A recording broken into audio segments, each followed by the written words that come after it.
All right. So I'm just gonna get quickly to it. I just sort of wrote some notes so I would not remember like clearer in a clearer manner. So what did I do and what was I seeing by then? So of course, they're both like that really deeply gap down, which I was paying attention to. I thought that it might be that there would be further downside, maybe a stronger push, maybe like in the case of NQ, like towards the gap here, or maybe this consolidation, but it didn't quite get there. So same for gold. I thought like, yeah, let's see, because I noticed that it opened quite little weak, so I shorted around here, and I was thinking about maybe going for this low, but then it didn't quite get there. He traded nicely to maybe like plus 70 or 100 or something. I'm not 100% sure, but then he will fail in the third bar, and he actually stopped me out in break even here. At that point, this was my last trade.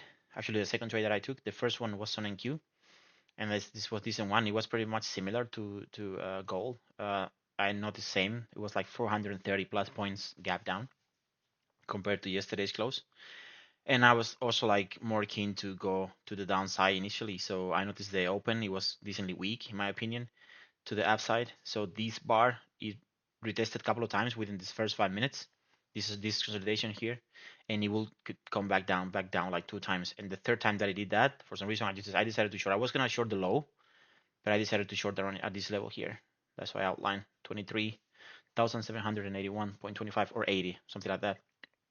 And yeah, I was thinking, that it might go lower. I sold two contracts. I was using the high of the first bar at my stop, somewhere near the high. I got pretty much stopped out almost in both of them, but then they would trade lower.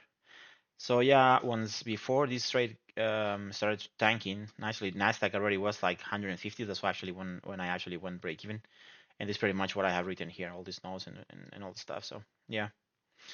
After that, I was thinking, yeah, it might trade lower. I'm not sure, but I thought that it was a really good trade on itself. It was like plus almost like 200, 210. Let me make sure.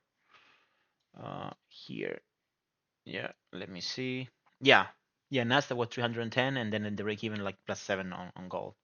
Anyway, that's not the point. The point is that I didn't get greedy, and I decided to just call it a day. So here the close was really good on that bar, but then the third bar just failed and close back in, and then just since then it's just trading higher. So I'm not feeling.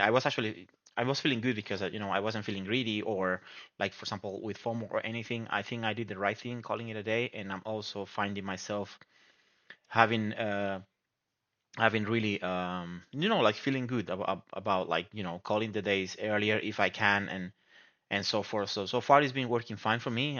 I think I'm doing well as for now. One thing I need to do also is to whenever I have red days is to try to do the same thing. Call it earlier, either a small loss or whatever, and just let it be. So that's next step for me to continue putting it together, and then just keep getting better. That's pretty much it. I'm not gonna do anything else today. Like I wrote down here, I am locked down for the rest of the session, so nothing else for me. Tomorrow is a off day, so no more trading for this week for me. So yeah, I'm gonna let it be, and that's pretty much I closed the week almost plus 2k, 1.8, 1.9.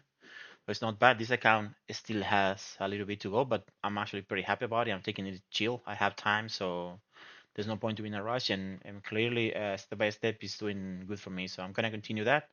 I'm happy that I'm getting how to say I'm retaining my consistency. So I'm gonna continue doing the best to remain in that pace. So yeah, let's see what happens this week. I'm gonna rest. I'm gonna be with my child, which is here around me jumping, and that's pretty much it.